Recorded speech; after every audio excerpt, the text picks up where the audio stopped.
உங்கள் தங்க நகையை விற்று பணம் பெற நம்பிக்கையான நிறுவனம் மேக்ஸ் கோல்ட். கால் 04445454545.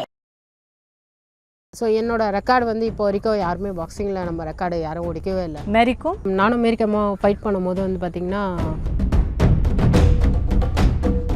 மேரிகாம் லெவலில் எனக்கும் நிறைய திறமை இருந்தது. ஸோ ஆனால் வந்து என்னை ஆளாக்கி விடுறதுக்கு யாரும் சப்போர்ட் பண்ணுறதுக்கு யாருமே இல்லை. தமிழ்நாடு செக்ரட்டரி மேலேயும் கேஸ் வந்து இது பண்ணேன். செக்ஷுவல் ஹராஸ்மெண்ட்டு நிறைய பண்ணாங்க. நீ இப்படி இருந்தால் தான் நான் உனக்கு வந்து வேலை வாங்கி தருவேன். ஸோ எனக்கு அது பிடிக்கல. எங்கள் ஜாதியில் இருக்கவங்க வந்து பார்த்திங்கன்னா காசு கொடுத்தா வந்துடுவாங்க அப்படின்ற மாதிரி பேசினார். இப்போ ரீசெண்டாக இறந்த ஆம்ஸ்டாங் அண்ணாலாம் வந்து எனக்கு ரொம்ப சப்போர்ட் பண்ணாங்க. அவங்க எனக்கு அந்த கேஸு விஷயத்துலலாம் வந்து நான் இருக்கம்மா நீ கவலைப்படாத அப்படின்ட்டு எனக்கு ரொம்ப சப்போர்ட் பண்ணார். அவர்லாம் வந்து காலில் வந்து சாரி கேட்டாங்க. ஆமாம், கோர்ட்லேயே சாரி கேட்டாங்க. கோர்ட்டில் காலில் வந்து நான் பண்ண தப்பு தான்மா என்னை மன்னிச்சிக்கோ அப்படின்னு.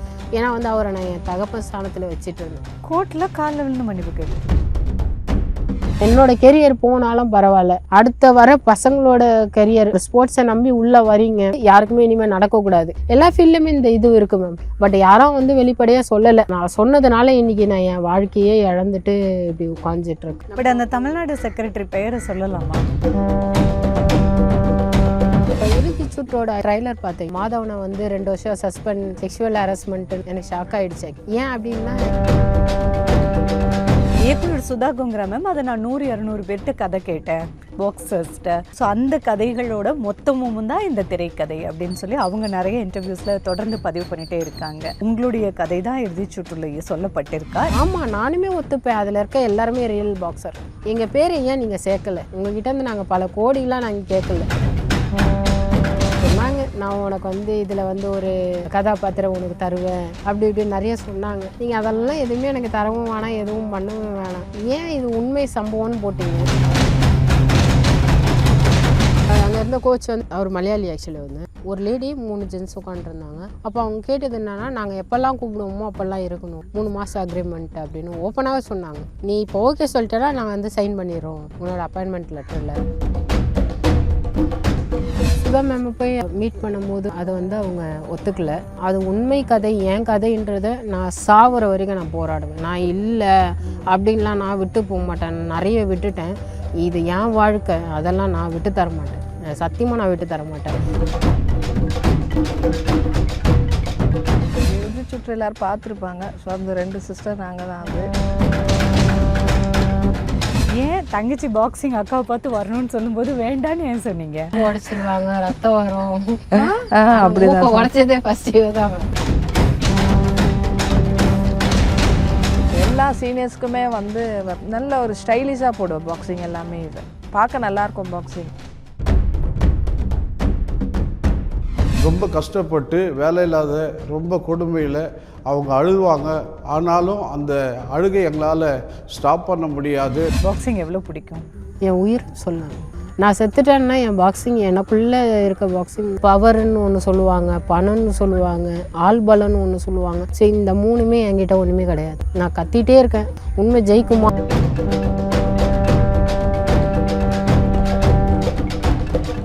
துளசி ஹெலன் தமிழ்நாட்டுக்காக பாக்ஸிங்கில் விளையாடி நேஷ்னல் சாம்பியன் ஆகி 32 மெடல் வாங்கின ஒரு பொண்ணு. இன்றைக்கி பாக்ஸிங்லேயே அவங்க இல்லை. வாழ்க்கையே வெறுத்து போய் ஆட்டோ ஓட்டிகிட்டு இருக்காங்க, கேப் டிரைவராக ஒர்க் பண்ணிகிட்டு இருக்காங்க. அவங்க அக்காவும் பாக்ஸர் தான். துளசி சரஸ்வதி அப்படின்ற இந்த அக்கா தங்கச்சி கதை தான் இறுதி சுற்று கதை அப்படிங்கிறத எப்பயுமே பதிவு பண்ணிட்டு இருக்காங்க. ஆனால் இயக்குனர் சுதா கோங்கரா மேம், நான் பல பேர்கிட்ட கதை கேட்டேன், 100-200 பேர் இருக்கும், அவங்களுடைய மொத்த உத்தி தான் இந்த திரைக்கதை அப்படிங்கிறத அவங்களும் தொடர்ந்து பதிவு பண்ணிட்டு இருக்காங்க. இறுதி சுற்று என் கதை தான் அப்படின்னு சொல்கிற துளசியும், இறுதி சுற்று பல பேர்கிட்ட கேட்ட கதை அப்படின்னு சொல்கிற இயக்குனர் சுதா மேம் இந்த பிரச்சனையை ஓரமாக வச்சுட்டு, நான் துளசியை எப்படி பார்க்குறேன்னா, ஸ்போர்ட்ஸில் நிறைய பெண்கள் வரதே ரொம்ப கஷ்டமாக இருக்குது. ரொம்ப திறமையாக இருக்கக்கூடிய ஒரு பெண்ணோட வாழ்க்கை இப்படியா முடக்கப்படணும்? என்ன இந்த ஸ்போர்ட்ஸ் பாலிடிக்ஸ் ஒரு பெண்ணோட வாழ்க்கையை இந்த அளவுக்கு என் பாயிண்ட்டுக்கு கொண்டு வந்து விட்டுருக்கு அப்படிங்கிற ஒரு விஷயந்தான். 3 வருஷத்துக்கு முன்னாடி நான் துளசியை இன்டர்வியூ எடுத்திருந்தாலும் மறதி ஒன்று தானே நம்ம மக்களுக்கு மாறாத ஒன்று. அதனால தான் மறுபடியும் துளசியை தந்துச்சு. உண்மையிலேயே துளசியும் அவங்க சகோதரியும் பாக்ஸிங்கில் தான் இருந்தாங்க. அதில் அவங்களோட அக்கா சரஸ்வதி இப்போ போலீஸில் வேலை பார்க்குறாங்க. அம்மா அப்பா லவ் மேரேஜ் தான். ஸோ இதெல்லாமே உண்மைதான் அப்படிங்கிற விஷயத்தையும் தாண்டி துளசியோட வாழ்க்கையில் நடந்த ஸ்போர்ட்ஸ் பாலிடிக்ஸ் என்ன, இன்னைக்கு துளசிக்கு என்ன தேவை, இந்த துளசி சமுதாயத்தில் மறந்து போகக்கூடிய கேரக்டர் இல்லை, இந்த துளசி வாழ வைக்கப்பட வேண்டிய ஒரு கேரக்டர், இவங்களுக்கு நாம் என்ன பண்ண போகிறோம் அப்படிங்கிறதுக்காகத்தான் இன்னைக்கு இந்த நேர்காணல். உங்களோட சைல்ட்ஹுட் பாக்ஸிங் ஸ்டோரிஸ்லாம் சொல்லுங்களேன். அக்கா தங்கச்சி சின்ன வயசுலேயே டீனேஜில் பாக்ஸிங் விளையாட போயிட்டீங்க, எப்படி இருந்துச்சு அப்போது? அப்பாவுக்கு வந்து பொம்பளை பிள்ளைங்கள வந்து நல்லா தைரியமாக வளர்க்கணும், நல்லா ஆம்பளை மாதிரி நல்லா வளர்க்கணுன்ற ஒரு விஷயத்தில் எங்களை பாக்ஸிங் ஃபீல்டில் வந்து அமுச்சு விட்டாங்க எங்களை. நான் ஃபஸ்ட்டு வந்து ஃபீல்டில் வந்தேன், பாக்ஸிங் ஃபீல்டில் வந்தேன். அதுக்கப்புறமா தான் என்னோடய தங்கச்சி வந்து நான் உள்ள பாக்ஸிங் ஃபீல்டில் கொண்டு வந்தேன். ஒரு அப்படியே அக்கா பார்த்து தான் போனீங்களா? அப்போ நீங்கள்? ஆமாம், அக்காவை பாக்ஸிங்கில் கவுத்ததுக்கப்புறமா தான் அந்த ஃபீல்டு உள்ளே நான் வந்தேன். நிறைய வாட்டி சொல்லியிருப்பேன் நான் வந்து. என்ன அக்காவை கவுத்துனதுக்கப்புறம்? ஆக்சுவலி தமிழ்நாட்டில் இந்தியாவிலே வந்து ஃபஸ்ட்டு ஃபெடரேஷன் கோப்பை அப்படின்னு ஆரம்பித்தாங்க 2000. ஸோ அதில் வந்து பார்த்திங்கன்னா எங்கள் அக்கா தான் வந்து நேஷ்னல்னாலே நம்ம இந்தியா லெவல் தான் அது வருது. அதில் வந்து பார்த்திங்கன்னா அக்கா வந்து கோல்டு மெடல் அடிக்க வேண்டியது. ஸோ டெல்லி டீம் மஞ்சு அவங்க பேர், அவன் மறந்தாலும் மறக்கலாம், என்னால் மறக்க முடியாது. பிகாஸ் ஏன்னா அந்த மேட்ச்க்கு அப்புறமா தான் என்னோடய பாக்ஸிங் கெரியரே ஸ்டார்ட் ஆச்சு. ஸோ அதனால் வந்து அவங்கக்கிட்ட வந்து இவங்க தோத்துட்டாங்க அப்படின்னா, ஆனால் ஸ்கோர் படி பார்த்தா அக்கா தான் வின் பண்ணாங்க. ஆனால் வந்து அக்காவை தோத்துட்டேன் அப்படின்றதுனால நான் போய் கேட்கும் போது இந்த ஃபீல்டு உள்ள நீ வந்து பாரு, அப்போ தான் உனக்கு தெரியும் அப்படின்னா. ஸோ அப்போ அதை பார்த்துட்டு தான் நான் அந்த ஃபீல்டு உள்ளேயே நான் வந்தேன். நான் அப்படியா? உங்களை பார்த்து தான் அவங்க பாக்ஸிங்க்கு வந்தாங்க? ஆமாம். நீங்கள் ஆனால் என்ன சொன்னீங்க? ஏன்னா பாக்ஸிங்கில் நடக்கிற சில விஷயங்கள் உங்களுக்கு பிடிக்காமவே பிடிச்சோம் அப்படிலாம் இருந்திருக்குமா எப்படி? என்னை பார்த்து தான் வரேன்னா, அதுக்கப்புறம் நான் வேண்டாம் அப்படின்னு நான் சொன்னேன். அதுக்கப்புறமா சரி ஓகே அவளுக்கு இன்ட்ரெஸ்டாக இருக்குன்னும் போது வெளியே கொண்டு வந்தேன். ஏன் தங்கச்சி பாக்ஸிங் அக்காவை பார்த்து வரணும்னு சொல்லும்போது வேண்டான்னு ஏன் சொன்னீங்க? மூக்கு உடைச்சிருவாங்க, ரத்தம் வரும். மூக்கை உடைச்சதே ஃபர்ஸ்ட் தான். பாக்ஸிங்க்கு வரக்கூடாதுன்னு மூக்கு உடைச்சு விட்டீங்களா? பாக்ஸிங்கில் வந்து ப்ராக்டிஸில் வந்து மூக்கு உடைக்கணுன்ற ஒரு இதுலாம் கிடையாது. ஸோ ப்ராக்டிஸில் வந்து பஞ்சு வந்து பவராக அடிக்கும் போது அது படதான் செய்யும் அது. ஸோ அதனால் நம்மளுக்கு அந்த வந்துட்டு பயப்பட போகிறான்றதுனால வேண்டான்னு சொன்னேன். ஸோ தைரியமாக வரேன்னொன்னே ஓகே இது பண்ணிக்கிட்டோம். நீங்கள் பயப்படுவீங்கன்னு வேண்டான்னு சொல்லியிருக்காங்க. சரி, மூக்கு உடைச்சது எப்போ? தங்கச்சி மூக்கு பாக்ஸிங்கில் உடைச்சது பாக்ஸிங் நடக்கும்போது அவளுக்கு மேட்ச் இருக்கும்போது வீட்டில் வந்து சும்மா ஒரு பேடு மாதிரி பிடிக்க சொன்னான். பிடிக்கும் போது நான் கையை அவள் விடும் போது நான் எடுத்துகிட்டு போய் ஸ்ட்ரைட்டாக பஞ்சு ரீச் பண்ணும் போது அவளோட மூக்கில் அடித்து பிளட் வந்துடுச்சு. இதுதான் அந்த படத்தில் வந்து அக்கா பேட் இது பிடிப்பாங்க ஒரு மேட்ச். அப்போது அவள் அக்கா ஸ்லிப்பாவா கரெக்டாக எடுத்துகிட்டு போயிட்டு அந்த கதவுல போயிட்டு அடைச்சிவா. ஸோ இதை உல்ட்டாவாக இருந்துச்சு. சுற்றுலா வந்து கொஞ்சம் உல்ட்டாவாக ஆகிடுச்சு. ஓகே, அந்த சீன் வேறு மாதிரி, சீன்ஸ்லாம் கொஞ்சம் நிறைய வேறு ஆகிடுச்சு. 2 பேரும் எவ்வளோ மெடல்ஸ் பாக்ஸிங்கில் வாங்கியிருக்கீங்க? 60 மெடல் வாங்கியிருக்கேன். 32 மெடல் வாங்கியிருக்கேன். இப்போ இவங்க நேஷ்னல் சாம்பியனுக்கு அடுத்த கட்டம் இவங்களுக்கு ஏன் வாழ்க்கையில் நடக்கலை? அந்த ஸ்போர்ட்ஸில் இவங்களுக்கு வந்து நேஷ்னல் மெடல் அடித்தாங்க. கொஞ்சம் ப்ராப்ளம்ன்றதுனால அடுத்த கட்டத்துக்கு அவங்களால போக முடியாது ஆகிடுச்சு அவங்களுக்கு. நீங்கள் நேஷ்னல் சாம்பியன் ஆனதுக்கு அப்புறமா ஒரு ஜாப் ஆஃபர் வருது, அதுக்காக இன்டர்வியூக்காக நீங்கள் மும்பைக்கு போகிறீங்க. அங்கே என்ன நடந்தது? அங்கே என்ன நடந்ததுன்னா அங்கே செலெக்ஷன்லாம் ஆகிட்டோம். ஸோ அங்கே வந்து ஒரு 2 lakhs கேட்டாங்க. அது இல்லாமல் அவங்க கூட வந்து தப்பான முறையில் இருக்கணுன்னாங்க. ஸோ எனக்கு அதில் பெருசாக இன்ட்ரெஸ்ட் இல்லை. ஸோ நான் அதுக்கப்புறம் வந்துட்டேன். நான் வந்துட்டு இந்த மாதிரி இங்கே கேட்டதுக்கும் இங்கேயும் வந்து தமிழ்நாடு செக்ரட்டரி சேம் அதே ஒரு லேடி 3 ஜென்ஸ் உட்காந்துருந்தாங்க. அப்போ அவங்க கேட்டது என்னென்னா, நாங்கள் எப்போல்லாம் கூப்பிடுவோமோ அப்போல்லாம் இருக்கணும், 3 மாதம் அக்ரிமெண்ட் அப்படின்னு ஓப்பனாகவே சொன்னாங்க. நீ இப்போ ஓகே சொல்லிட்டேன்னா நாங்கள் வந்து சைன் பண்ணிடுறோம் உன்னோட அப்பாயின்மெண்ட் லெட்டரில். என்ன வேலைக்கு? Railway TTR. ஓகே, ஸ்போர்ட்ஸ் கோட்டாவில் ஜாப் இன்டர்வியூ அது. ஆமாம். ஸோ அப்போ வந்து எனக்கு ஏன் அப்படின்னா நான் கரண்ட்டாக மெடல் அடிச்சுட்டே இருக்கேன். தொடர்ந்து நான் வந்து 3 வருஷம் சாம்பியன்ஷிப் அடிச்சுட்டே வந்துகிட்டே இருக்கேன், நேஷ்னல் பிரான்ச் மெடல். நான் அப்படி இருக்கும்போது நான் சரி ஓகே காசு கேட்டீங்க, காசும் கொடுக்குறோம், அப்புறம் ஏன் நான் உங்கள்கிட்ட படுக்கணும்? எனக்கு அதில் பெருசாக இன்ட்ரெஸ்ட் இல்லை. ஸோ அதனால் வந்து எனக்கு இந்த வேண்டாம், எனக்கு அப்படி ஒரு வேலை எனக்கு வேண்டாம்னு சொல்லிவிட்டு நான் வந்துட்டேன். தமிழ்நாடு செக்ரட்டரி மேலேயும் வந்து பார்த்திங்கன்னா நான் கேஸ் வந்து இது பண்ணேன். ஸோ அதோட வந்து எதுக்கு அவர் மேலே கேஸ் பண்ணணும்? Tamil Nadu secretary sexual harassment case. அப்போ இருந்த தமிழ்நாடு செக்ரட்டரி வந்து 2011 வந்து நான் கேஸ் போட்டுது. பட் ஆனால் நடந்த இஷ்யூ வந்து பார்த்திங்கன்னா அதுக்கு முன்னாடி இருந்தே நிறைய நடந்தது. ஸோ ஸோ அப்போல்லாம் வந்து என்ன பண்ணார் தமிழ்நாடு செக்ரட்டரி? எப்படி சொல்கிறது, செக்ஷுவல் ஹராஸ்மெண்ட்டு நிறைய பண்ணாங்க. நீ இப்படி இருந்தால் தான் நான் உனக்கு வந்து வேலை வாங்கி தருவேன், அப்படி இல்லைன்னா வந்து நீ என் கூட வந்து நிறைய விஷயங்கள் சொன்னாங்க. ஸோ எனக்கு அது பிடிக்கல. ஏன்னா எனக்கு டேலண்ட் இருக்குது. நான் டேலண்ட்டை வச்சுட்டு ஏன் நான் உங்கள் கூட அப்படி இருக்கணும்? எனக்கு அப்படி இருக்கணும்னு அவசியம் கிடையாது. எனக்கு ஒருத்தவங்க வந்து இந்த மாதிரி தான் நீ பண்ணணும் அப்படின்னா எனக்கு அது பிடிக்காது. ஸோ அதனால் எனக்கு அதில் விருப்பம் இல்லை. ஏன்னா பாக்ஸிங்கில் நடந்த நிறைய விஷயத்த நான் நிறைய தடவை சொல்லியிருக்கேன்.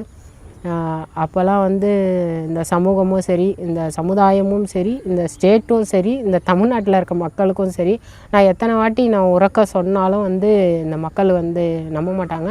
ஆனால் இதே வந்து ஒரு சினிமாலேயோ இல்லை ஏதோ ஒரு விஷயத்தில் நடக்கும்போது, ஆமாம் இதே மாதிரி ஒரு விஷயம் தானே ஒருத்தவங்க சொன்னாங்க, அப்போ தான் வந்து அவங்களுக்கு ஞாபகம் வருது எந்த ஒரு விஷயமா இருக்கட்டும். ஸோ மீடியான்றது வந்து நல்ல விதமாக அதை வந்து அப்பப்போவே யாரும் வந்து தட்டி கேட்குறதில்ல. உண்மையாக இருந்தால் வந்து ஒன்று ஆட்டோ டிரைவராக இருக்கணும், இல்லைனா கார் டிரைவராக இருக்கணும். பாக்ஸராலாம் வாழ முடியாது. அதுக்கு எடுத்துக்காட்டு நான் தான். நீங்கள் அவர் மேலே வழக்கு தொடுத்தீங்க, அந்த வழக்கோட நிலை என்ன? இல்லை, அது வந்து ஆக்சுவலி நான் முடிச்சிட்டேன். ஏன் அப்படின்னா என்னால் வந்து அதுக்கு மேலே வந்து என்னால் போராட முடியல. எனக்கு எந்த சப்போர்ட்டுமே கிடையாது. ஸோ அதனால் வந்து நான் வந்து அந்த கேஸை வந்து நான் ஸ்டாப் பண்ணிட்டேன். நான் வாழ்க்கையிலையும் சரி, என்னோடய எந்த ஒரு விஷயத்துலையுமே எனக்கு சப்போர்ட் கிடையாது. நான் இப்போ வரைக்குமே எப்படி சொல்கிறது, ஒரு ஆட்டோ டிரைவராக தான் வாழ்ந்துட்டுருக்கேன். ஒரு பாக்ஸராக வாழ்ந்துட்டுருக்கேன்னா இல்லை, நான் ஒரு ஆட்டோ டிரைவராக தான் வாழ்ந்துட்டுருக்கேன். அது எனக்கு எவ்வளோ வலிக்கும்ன்றது எனக்கு தெரியும்.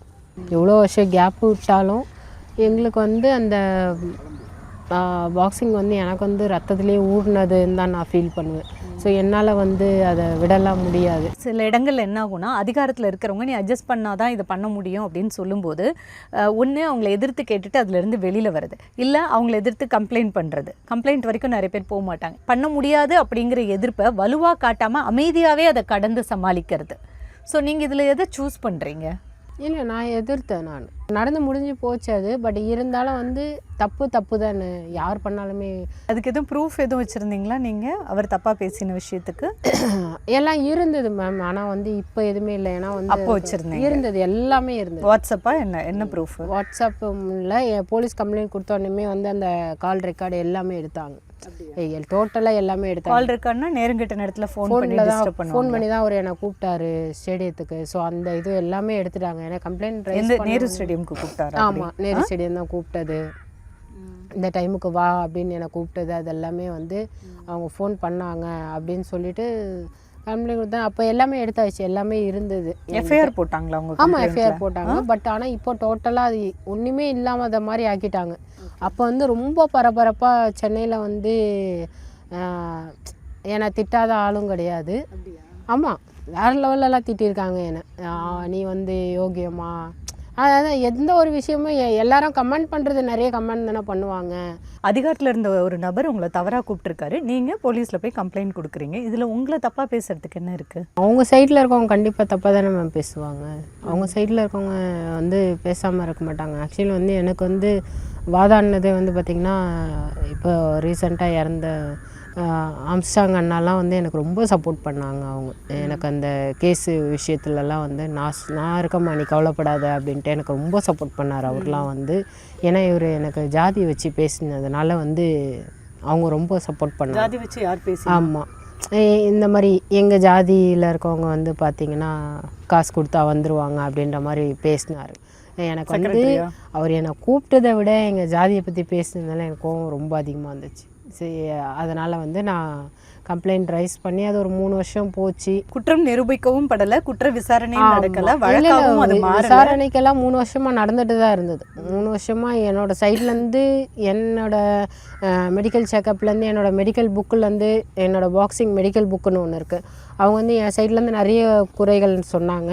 அது எதுவுமே வந்து ஒன்று கூட ப்ரூவ் பண்ண முடியல அவங்களால. என் மேலே வச்ச குறைகள் நிறைய. என்னை வந்து ஒரு நேஷ்னல் என்னை அனுப்பலை. அதுக்கு வந்து என்ன சொன்னாங்கன்னா, நான் மெடிக்கல் அன்ஃபிட்டாக இருக்கேன் அப்படின்னாங்க. பட் ஆனால் அந்த இயரில் நான் மெடிக்கல் ஃபிட்டுன்னு நான் மெடிக்கல் சர்டிஃபிகேட் வச்சுருக்கேன். இப்போ வந்து டோட்டலாக வந்து எனக்கு தமிழ்நாடுக்கு வந்து என்னால் விளையாட முடியாமையே டோட்டலாக போயிடுச்சு.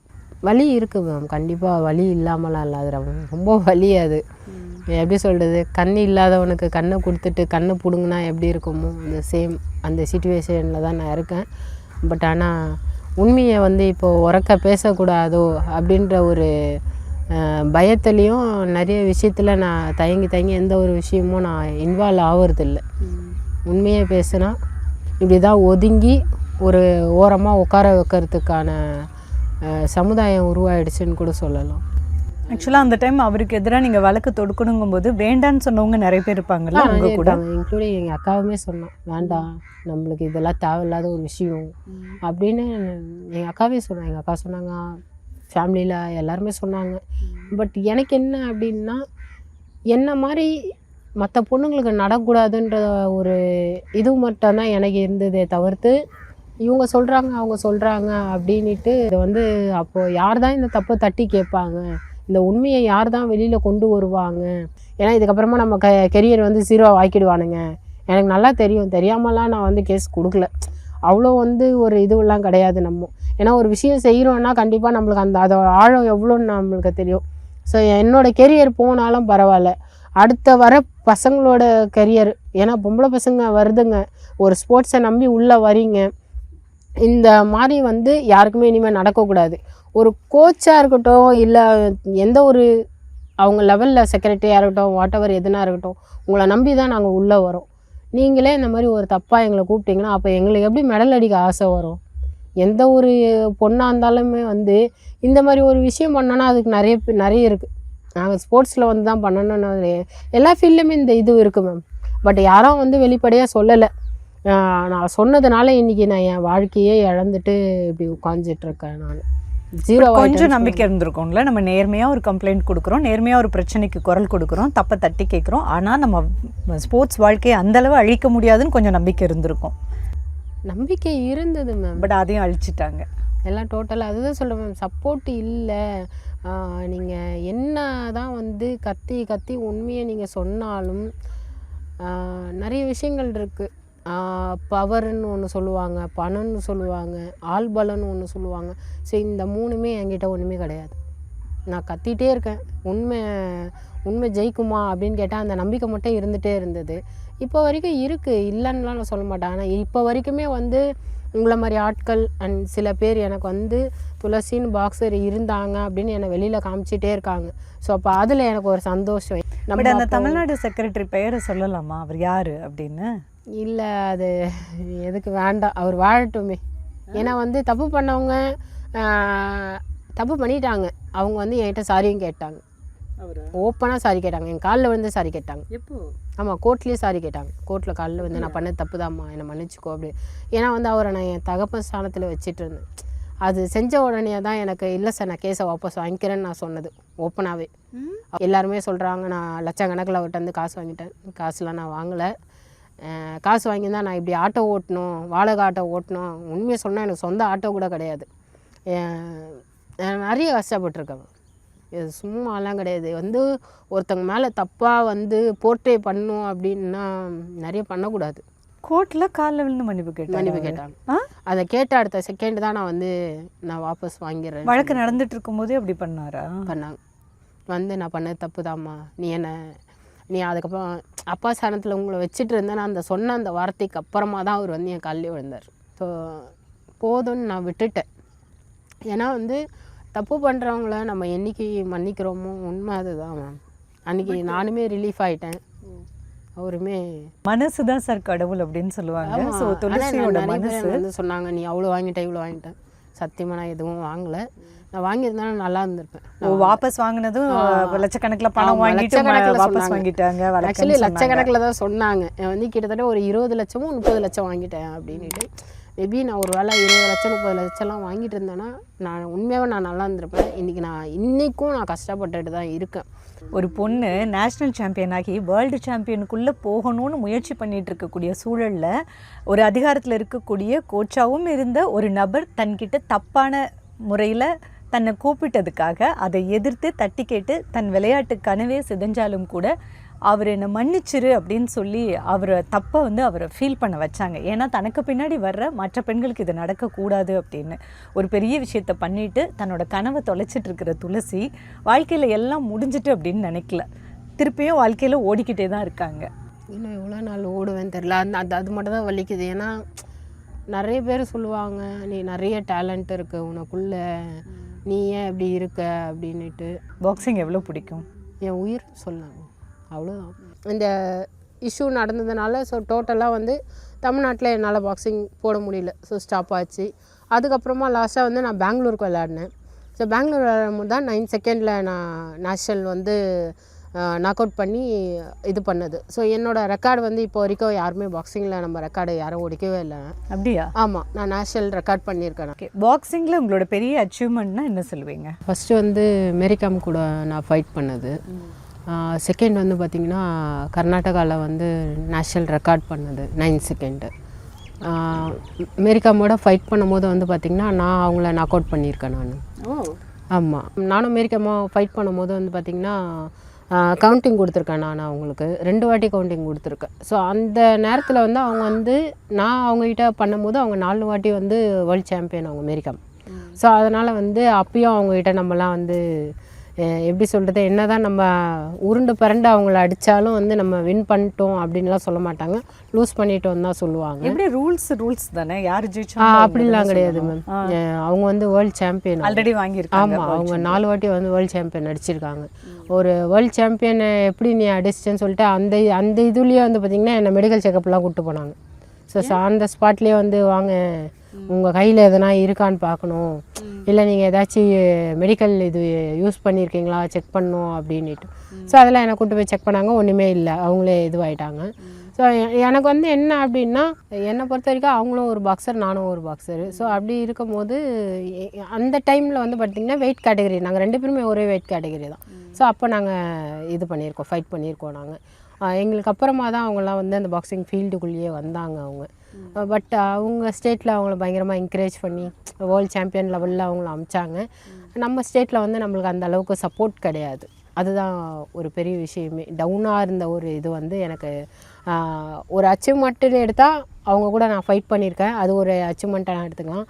அதில் ஒரு பெரிய வருத்தம் அப்படின்னா, அதே லெவலில் தான் யூக்கலில் நான் இருந்தேன், மேரிகாம் லெவலில் எனக்கும் நிறைய திறமை இருந்தது.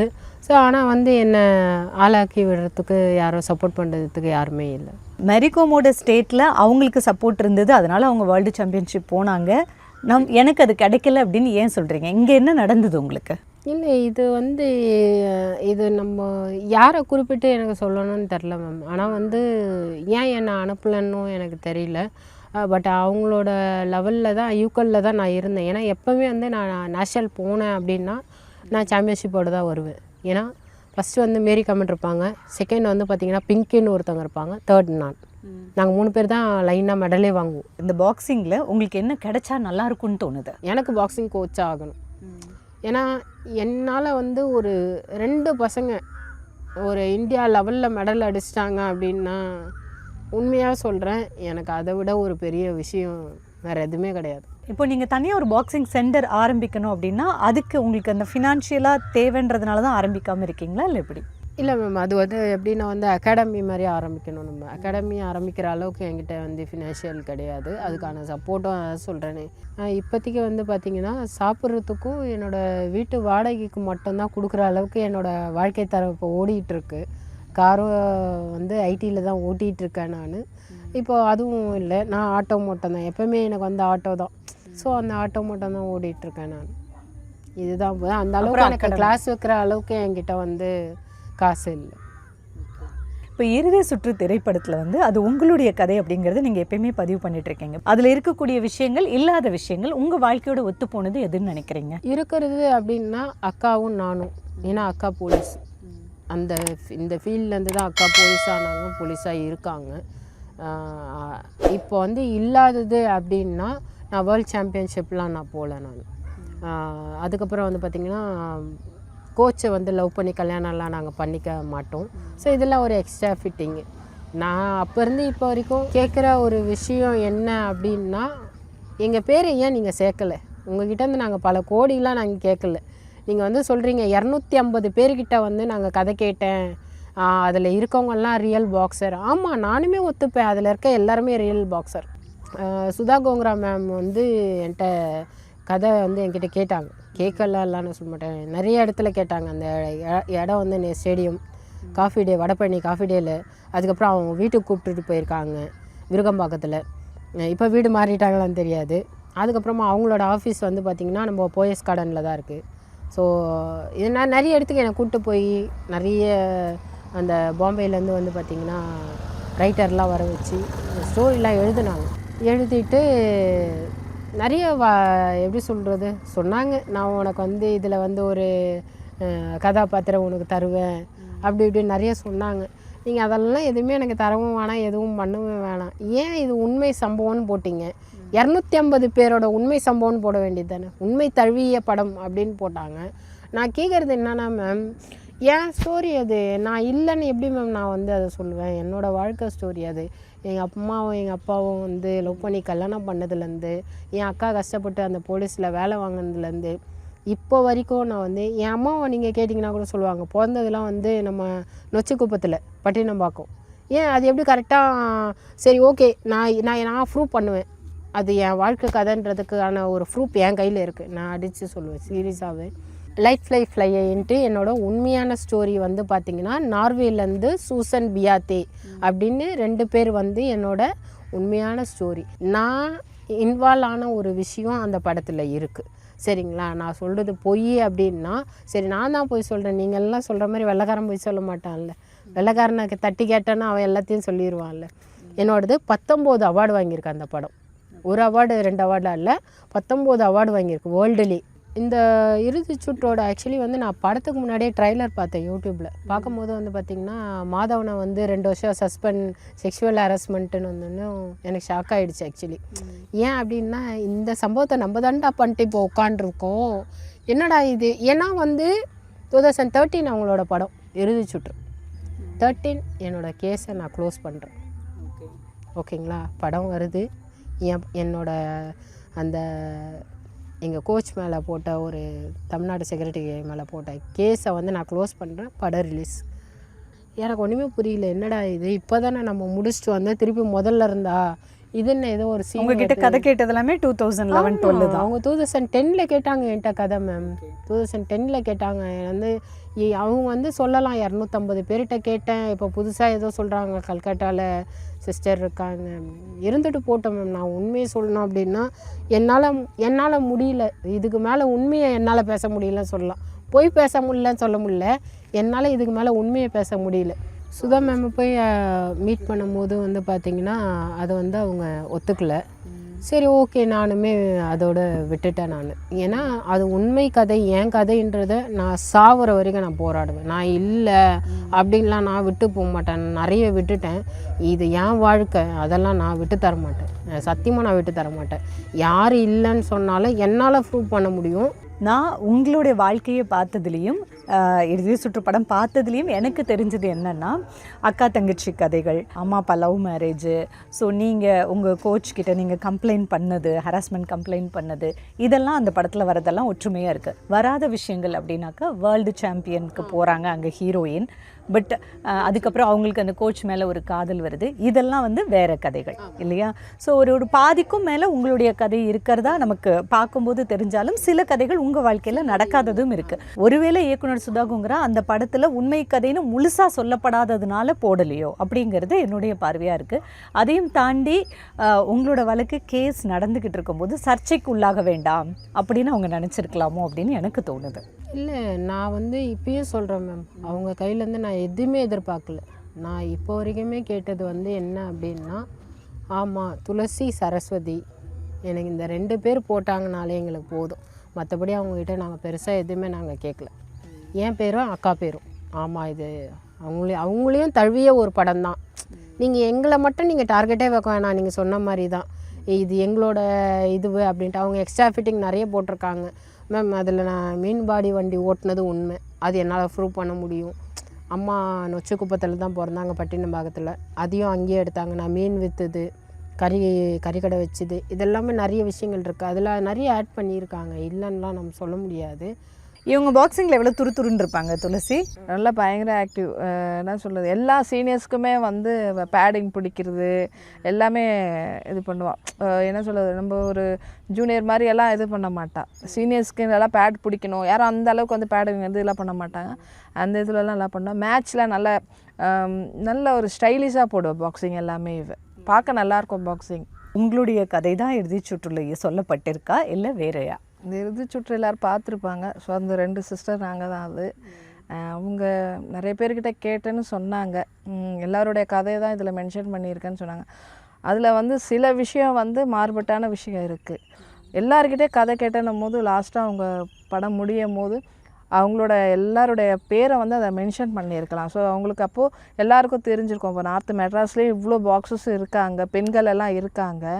ஸோ அதர் ஸ்டேட்லேயும் இவ்வளோ பேர் இருக்காங்கன்னா அவங்க பேரை மென்ஷன் பண்ணியிருந்தா மேடத்துக்கு இன்னும் நல்லா இருந்திருக்கும். ஒரு நேஷ்னல் சாம்பியனான துளசி பாக்ஸர் ஒரு தமிழ்நாடு கவர்மெண்ட் கிட்ட ஒரு கோரிக்கை வைக்கணும் அப்படின்னா அது என்னவா இருக்கும்? ஐயா உதயநிதி ஸ்டாலின் அவர்கள் இதை பார்த்தாருன்னா எனக்கு பாக்ஸிங் கோச்சாக ஆகணும். ஏன்னா நான் வந்து நேஷ்னல் சாம்பியனாக இருக்கேன்.